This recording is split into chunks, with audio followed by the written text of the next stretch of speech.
Magandang hapon mga katropa. Ay magluluto tayo ng pansit. May birthday sa kabila. Yan. Sabaw. Ang paminta. Toyo. Konti lang asin gagamitin natin. Pero kailangan ito patis pa para masarap ang lasa. Ayan, nagpapakulo na ako ng tubig. Pinaganuan ng manok. Binaglagaan.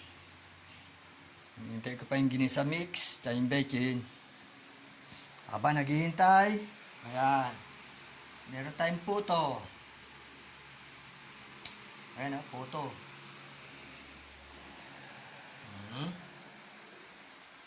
Ito yung sahog niya, na gulay sa pansit. Ayan, ito yung pansit. 2 kilot kalahati.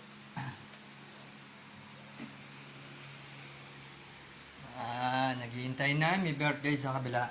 Hindi ko pa naluluto yung pansit. Ayan. Tapos muna ito mga kalat ko dito.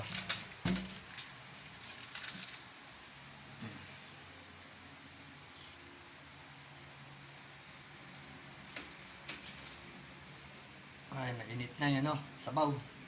Wala pang ginisa sa yung bacon. Dito yung may birthday sa kabila yung karato pinto. Mamaya handan ako. Punta ako dyan.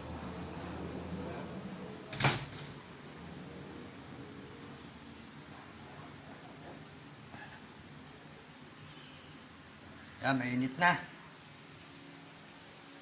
Ang pinaglagaan ng manok.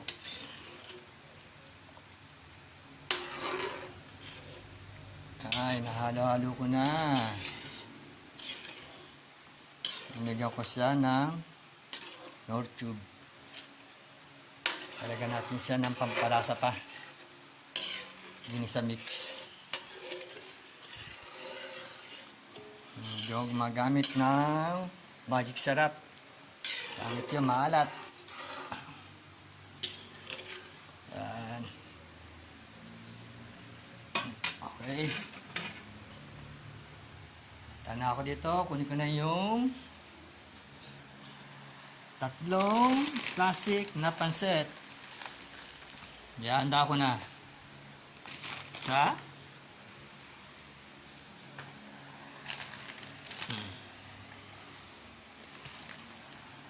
dalawa,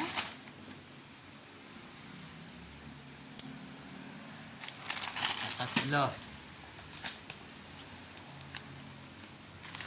Ayan, 3 sila. Ayan